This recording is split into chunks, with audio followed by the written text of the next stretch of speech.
We have a lot of laundry to fold today. I have a lot of laundry to fold today, so I thought while I folded and stared out my window that I would talk about execution, because execution has been on my mind a lot recently, and so why not? For me at least, execution is by far the hardest part of my creative process. Like, I love the planning, I love the ideating, I love the research, I love the writing. Like, I love that pre-execution phase. I spend so much time in that phase because I feel like that's where my dopamine kind of keeps me. Like, I enjoy the little dopamine spikes that I get when I feel like I'm accomplishing things, even though I'm not actually doing anything. And you could say that, yeah, like, the planning phase, you are doing things, but like, let's be real here. Planning can only get you so far, and if you stay in the planning phase, you're eventually always just going to go back to the beginning. You know what I mean? Like, you don't actually follow through all the way, so you're not actually being that productive. At least not as productive as you think you're being. I feel like I have not found a good way to bridge the gap between intention and action, and I just love being in the phase where I don't have to fear failure. Like, I don't have to really put myself out there. I don't have to risk anything really when I'm in the planning phase. So it's easy to feel best there and to get stuck there. Feel safe, really. What I've been trying to do is figure out what it is that motivates me, what it is that's going to push me outside of the planning phase, the pre-production phase, I guess, and into the execution phase. And getting into the execution phase, I have found largely is about momentum, like finding what not only motivates us, but builds momentum. After many years, what am I gonna fold next? After many years of being a creative procrastinator, just a procrastinator in general, but since I've been out of school, especially like college, my procrastination is mostly creative. I have learned that one way that I have been able to build momentum is by extending the course of my creative process. I used to think that my creative process started on like Pinterest or Instagram, researching or, creating mood boards or getting inspiration, the inspiration phase, I guess. I used to think that it started there. And as I've gotten better at building momentum for myself, I've learned that my creative process does not start in the inspiration phase. My creative process starts in the pre-creative phase, I guess you could say. I have to spend most of my time doing. Like, that is the best way for me to build momentum. And if I'm not doing creatively, I need to be doing in some other way. So for me, that looks like I guess I could just talk about what my creative process looks like. It starts the night before with just getting into the headspace of you are going to wake up tomorrow and you are going to create. That means going to bed early. That means writing down like what my goals are, what my plans are, and being done with it. Like, not getting too much into like, I want to do this tomorrow, because then it becomes like a checklist. And once again, I consider that to be planning, and I love making lists, but it's a lot harder to check things off of your list. I know that I am most productive in the morning, like between 8 and noon. And like, if I'm going to get a good amount of work done, creative work done, it's going to be within those hours. So it means that, I have to go to bed at a time that allows me to wake up at, 6 a.m. to start my routine. Because no, I'm not going to wake up at 8 a.m. I'm going to start working at 8 a.m. That means probably waking up at like 6 or 7. I wake up and I make breakfast, I drink my tea. That's like a very like ritualistic thing for me, especially my tea. Like I do that every morning, but on the mornings that I plan on being a little more creative or getting things done, it looks like, you know, what does it look like? I guess there really is no difference, but it's just, it's the intention behind it, I suppose. It's like the quiet before the storm. I guess that's a little dramatic sounding, but I will also write while I read, or write, or both, while I eat my breakfast and drink my tea. Because I find that writing, once again, the act of doing something builds that momentum for me. What shirt is this? I don't even know what shirt this is. I got this shirt from Costco, actually. That's funny.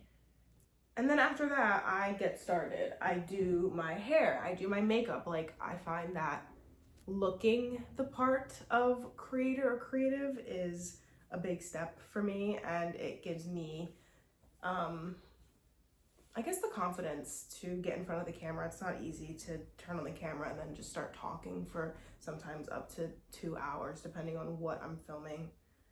And why wouldn't you want to feel your best while doing that? You know what I mean? And the whole point of doing all of this is so that I feel like I'm building momentum through action. I don't spend as much time thinking about doing things. I'm just doing things. I'm doing things that are going to lead me into, I guess, like the middle part of my creative phase, if this, or my creative process, if this is the beginning of my process. Momentum is procrastination's like worst nightmare. Getting started is the hardest part of the process. It's so hard just to start because it feels so daunting. But, you know, I find that once you just start, like there's no other way to you know, philosophize. I don't know, you know what I'm trying to say. There's like, don't overcomplicate it. You have to literally just start. And after you just get started, do the first step, which for me is drinking my tea, reading my book, writing, but you know, it's gonna look like whatever it looks like for you. Once I just start to do that, the ball gets rolling and I find it harder to stop, I guess. Is that true? I don't know, but I think so. And another big thing for me is the fact that, you know, I started this process the night before. So the ball, I'm not getting the ball rolling when I wake up that morning. I've already gotten the ball rolling like when I've gone to sleep. I've gone to bed early. I've done whatever I need to do the night before to make sure that I can get up and start my day with the intention of getting stuff done. And how you build momentum is going to, you know, it's going to look like whatever it looks like for you. It depends how you function. It depends on what your medium is, what your timeline looks like, how much realistically you can accomplish in a day. Like if you're a video creator, you know, you have one timeline, but if you're like a painter who's painting a huge like canvas, that's not something you get done in a day. So like your how you build momentum and how much time you have to spend building the momentum is going to be dependent on you and what type of artist and creative you are. But once you find it, like, you unlock the key. I think you unlock the key to actually finishing projects. So momentum is such a huge part of the creative process and following through and executing on your goals. But I think another problem that we as creatives run into is that we are naturally dreamers. We love to dream about, you know, our biggest dreams coming true and us being able to achieve our biggest goals. And the reality is that sometimes we look a little bit too far into the future and we set our goals, our short-term goals, a little bit, we treat our long-term goals as if they are our short-term goals. And I think we do ourselves a disservice as creatives by not being more realistic about what tiny steps lead into bigger steps, lead into us achieving our bigger goals. And so sometimes it's not even momentum that stands in your way. Sometimes it's literally just your goals are too big right now, and your goals can be dreams, but sometimes it's helpful to break them down into smaller pieces. And so you get to experience that. I forget if it's dopamine. I think it is dopamine that gets released when you complete a task. If your tasks are too big to complete, then you're never rewarding yourself, like chemically. Oh my God. Chemically rewarding yourself for doing the thing that you've been wanting to do.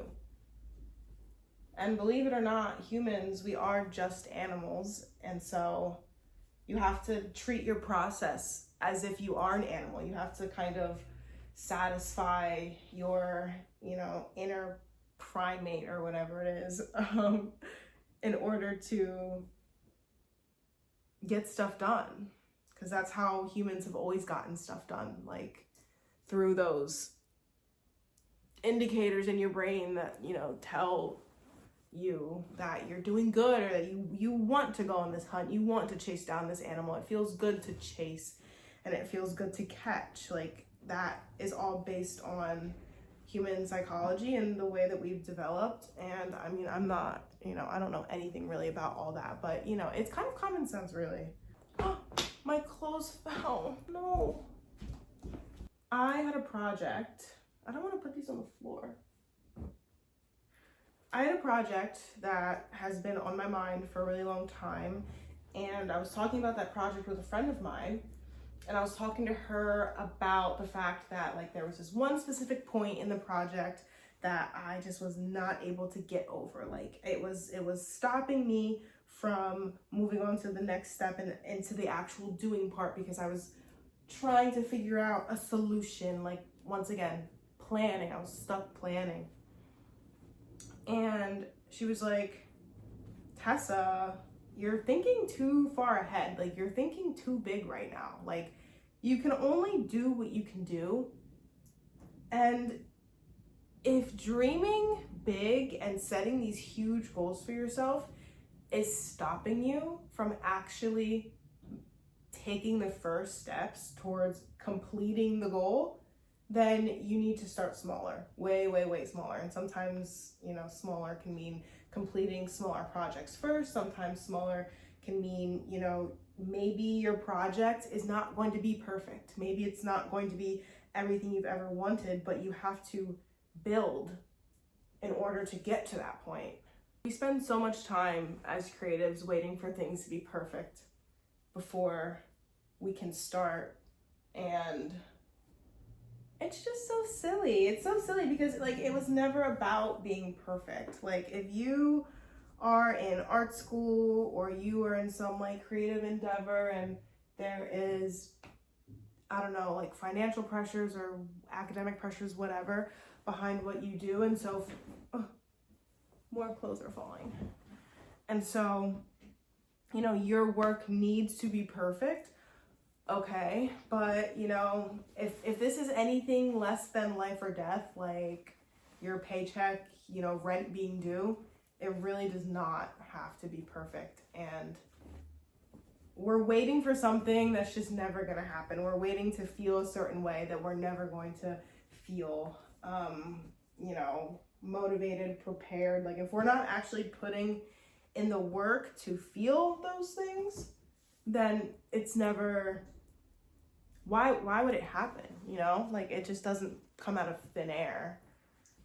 I also feel we as creatives need to be kinder to ourselves, and more realistic with what we can expect from our little creative monkey brains.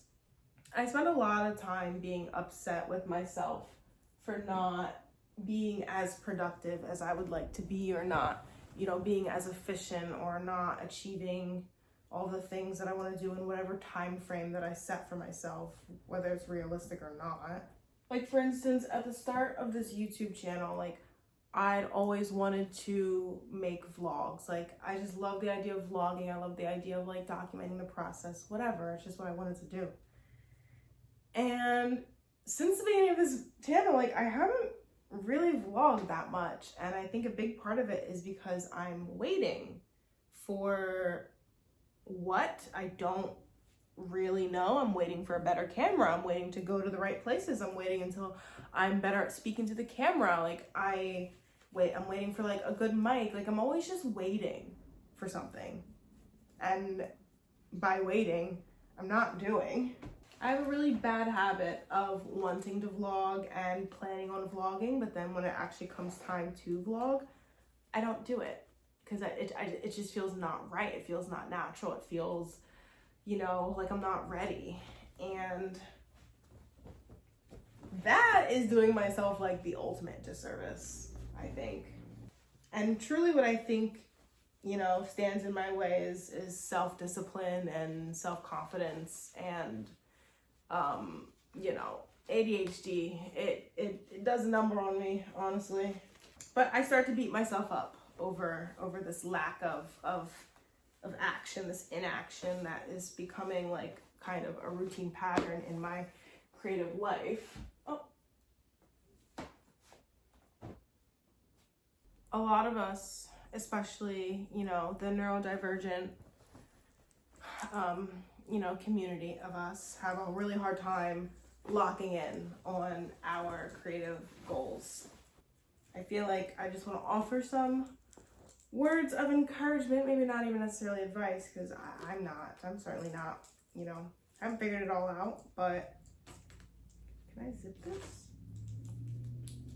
But I guess like some words of solidarity. So when I'm feeling upset with myself for not doing the things that I told myself I was gonna do, it can, you know, lead to some self-loathing, some, you know, disappointment. Wow, it's like really bright right there, lean back. Some disappointment, whatever. Tomorrow is always a new day. Tomorrow is always a new day to do better, to do the project you didn't, you know, do today that you thought you were gonna do, to take out your camera and, you know, vlog like you said you were gonna vlog, even though you didn't vlog. There's always time, and it takes time to get good at things. It takes time to build muscle memory, and it takes time to build self-confidence when self-confidence feels so uncomfortable, so unnatural. It kind of feels like you're faking it, really.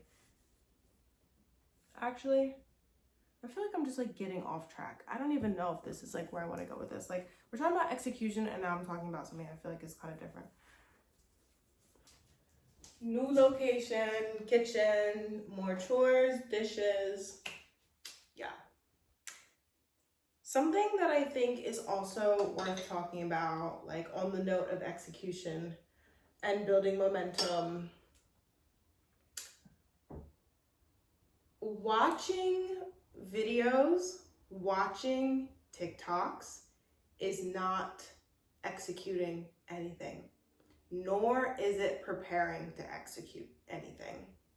This is a trap that I have gotten stuck in, like, I don't even know how many times. I still get stuck. Like, I'm not fully healed from my social media,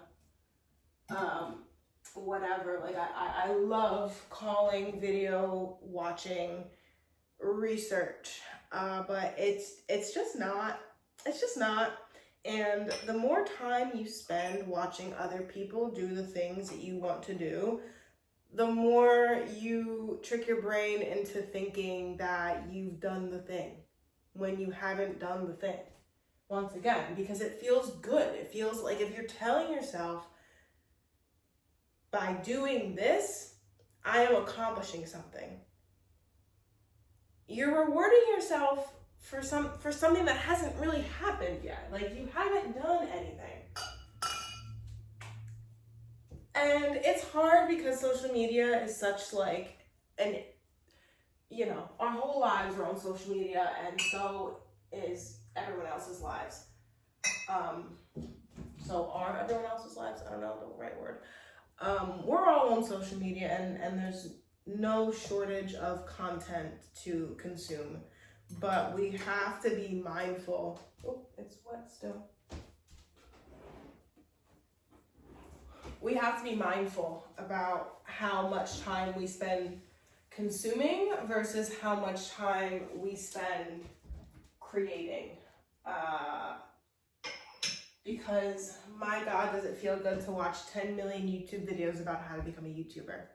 Doesn't it just feel so satisfying to finish your 10,000 hour watching videos about doing a thing that you want to do?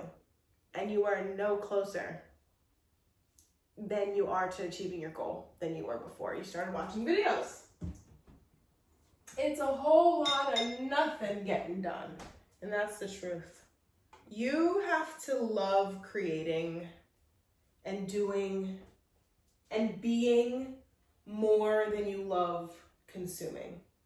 Because, and I'll never like invalidate someone's artistic identity, whatever. You can be whatever you call yourself.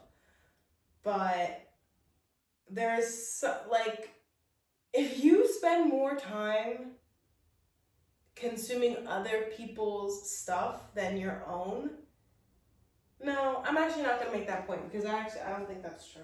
I think life is more complicated than that. But I definitely think that we get sucked into a trap of consumption, and it's because it feels so much better to consume than it does to do. It feels so much more natural to consume, and it's easier. Like, how much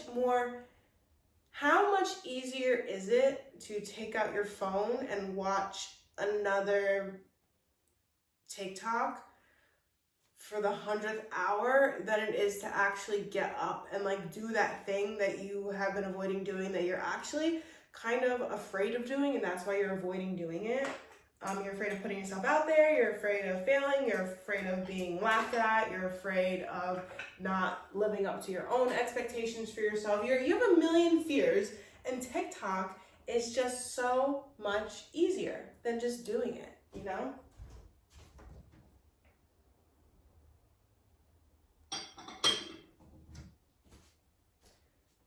So it's like, you really have to love creating, and if you don't love it, then maybe you shouldn't be forcing yourself to do it. Like, maybe that resistance you feel, not to like discourage anyone, but like maybe that resistance you feel towards it is you doing it for the wrong reasons. Like, maybe you want to do it because you want to make money, maybe you want to do it because you want whatever social status comes with it. I feel like in photography specifically, that's like a big thing, especially amongst like young people. Like, photography in previous years has been such like a, I don't want to call it a trend, because it's not a trend, but I see a lot of people get into photography for the clout. It's like the same reason why people become DJs, like for the clout of it all. And it's like, yeah, but when you don't have the clout, or the clout runs out, what is pushing you forward to keep doing the thing? Because it's not always going to be fun, it's not going to be easy. And, you know, every single time I have a YouTube video that gets 24 views, it makes me, like, it doesn't make me go crazy, but it's like, if I didn't love making videos, like, I wouldn't want to keep doing that. I wouldn't keep setting myself up for failure and rejection, that's for damn sure. There's virtually no benefit to no creative benefit to consuming more than you create. There's just not. And we all have, maybe this is what I was trying to say earlier, we all have our low seasons. We all have, you know, if you're like a writer, to be churning out novel length pieces over and over and over again that are all works of art, like masterpieces, you're never gonna do that. There's gonna be times where you don't pick up a pen, you don't take out your laptop for weeks, months, maybe even years. That doesn't make you less of a writer. But if your intention is to be actively creating and you are not actively creating, but you are consuming, then you need to change something about that. You need to change something about that. And it doesn't have to be a punishment. Like, it doesn't have to be a, well, because you're not creating, you need to get on, I don't know, you need to get off of Instagram and make 20 pieces of content in the next 4 hours. And it's like, no, like, that's also not the point of creating.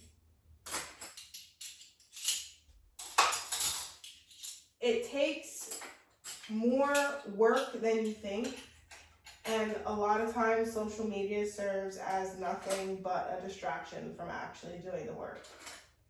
And that is just a sad, hard truth that I need to learn myself, because I spent all morning today watching.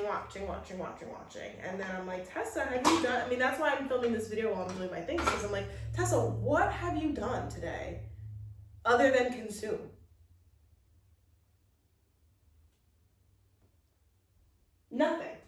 Nothing. How closer are you to achieving your goals for the day? No closer. You see what I mean? It's like, you have, like, if your intention is to be doing something and you're not doing it, you are letting yourself down. You're failing yourself. If you're replacing that time and energy with consuming other people's success stories, because that's a really good one too. It's like the same with like Reddit. Like, I spend a lot of time on Reddit reading other people's success stories because it's motivation, and like you need something to keep you going, but you can't rely on that more. I guess we're just putting recycling. Oops.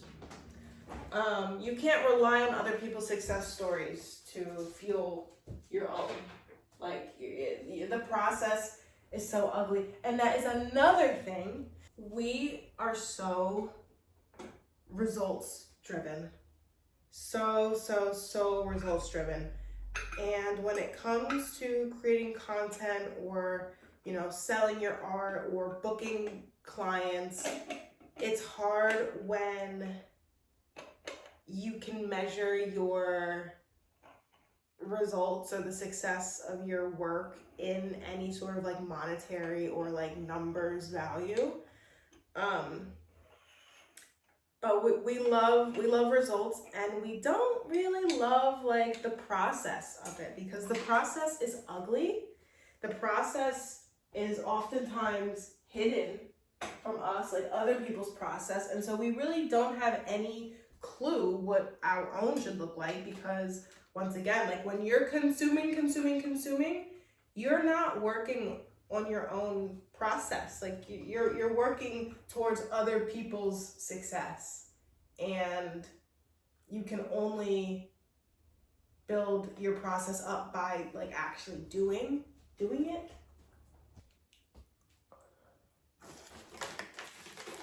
I'm sorry.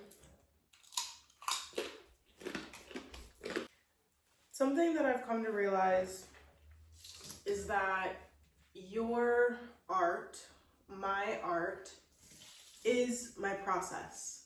Like, my art, my finished pieces, my finished photography, my finished videos, whatever, like, that is they're always going to be a direct reflection of the time, the energy, the intention that has been put into them. And so when we make a part of that process other people's work, I don't know, like what does that, oopsies, what can that possibly result in? Like, does that result in our art always, oops.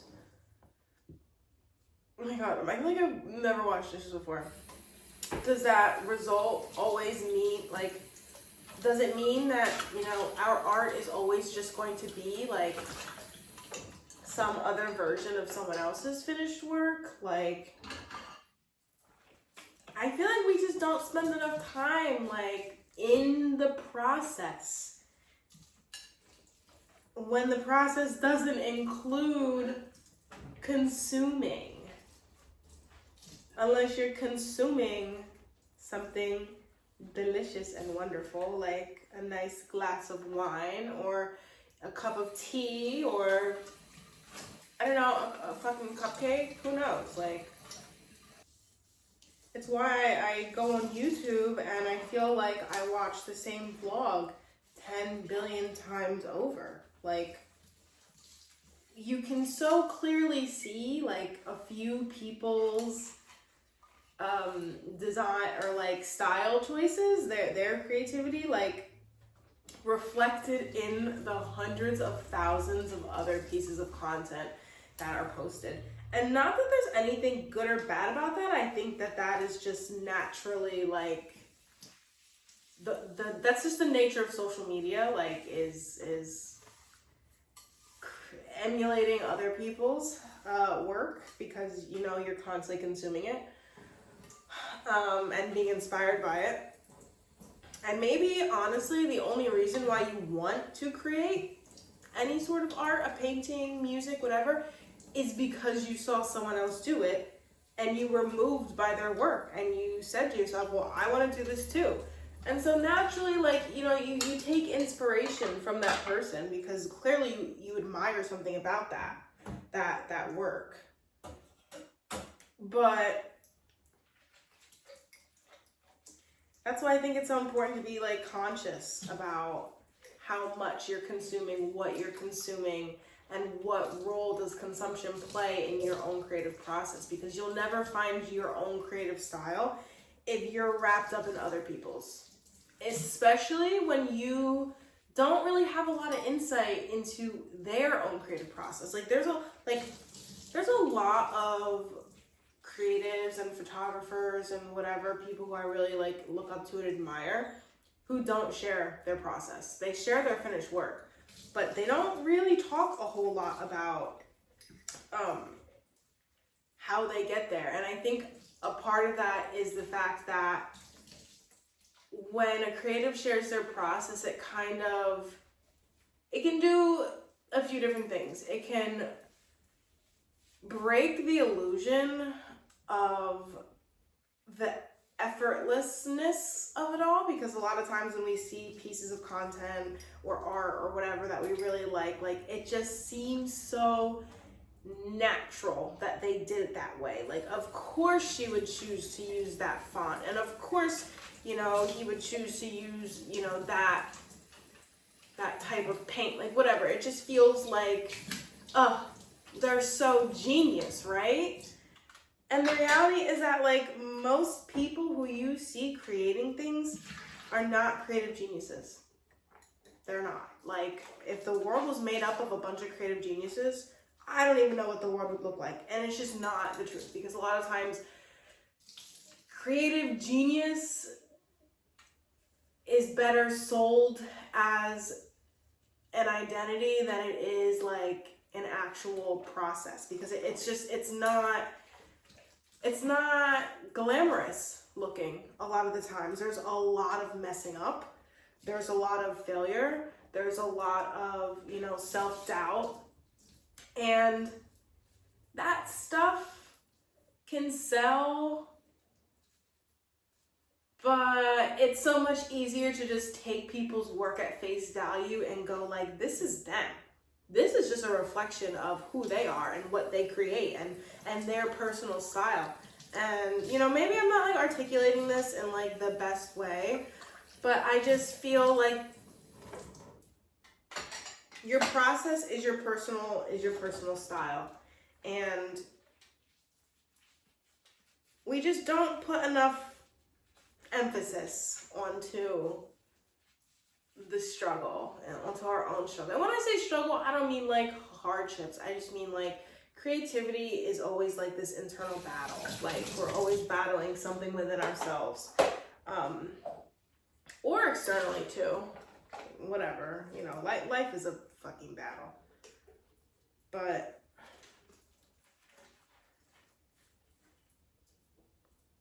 yeah, I just feel like, I don't know, which is why I'm kind of like sharing more of these I want to share more of these sorts of videos on this channel, like not just like my camera reviews and my travel vlog. Like I want to also talk about like not the unglamorous parts, but the parts that are just like should be as documented as the results are, you know?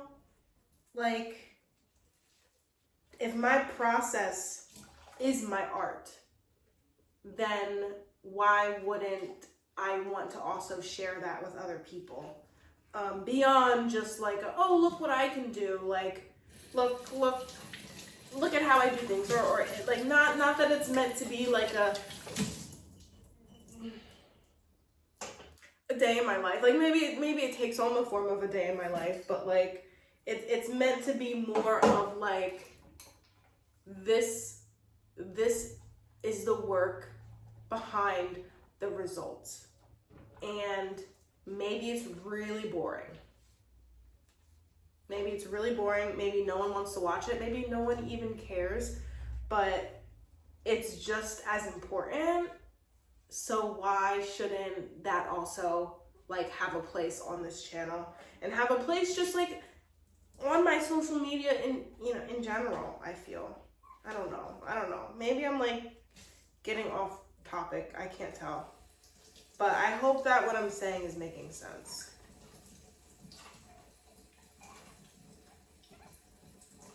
I feel like ever since I was little being like 12 to 14, like I always just wanted to copy everyone. Like I could not see the value in my own work. I could not see the value in my own creativity. Like I literally would put like people's like Instagram feeds in like an Instagram planning app and like try to copy their feed. And it would always fail because I'm not them. You know what I mean? Like how would that even be successful? Realistically, how would that even work? But I guess that's the point I'm trying to make, is that like your creative process can't start on Pinterest.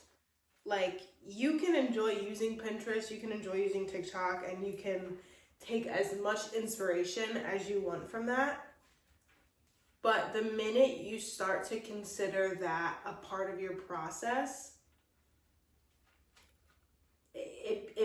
your work becomes just a copy of someone else's. And if you're truly as creative as you would like to be, you don't even need to do that. Like, you don't even need to. Your work will be good enough on its own. My creative process starts when I go to bed the night before and I wake up and I drink my tea, and that's the start of it. I cannot consider consumption to be a part of my work, a part of my process. I can't consider that to be art. Why would I want my consumption to be reflected into the work that I make? Oh my God, like, especially since I'm not even necessarily proud of the amount that I consume. Creativity aside, like, just as a human being living in this era of being so wrapped up in our phones and our whole lives are basically on our phones, I'm not necessarily proud of my screen time. I'm not necessarily proud of how much time I spend worried about other people's lives, other people's drama, other people's stuff. Especially when I'm so unsatisfied with the way that my life looks right now and the way that I structure my daily life. Like, I don't have a minute to waste on other people's lives, to be quite honest. Especially when The only thing that separates me from the people that I watch and love to consume content from is the fact that they're like doing the thing and I am not doing the thing. As much as I would like to think that I'm doing the thing, I'm really not. There's always more that can be done. A lot more that can be done.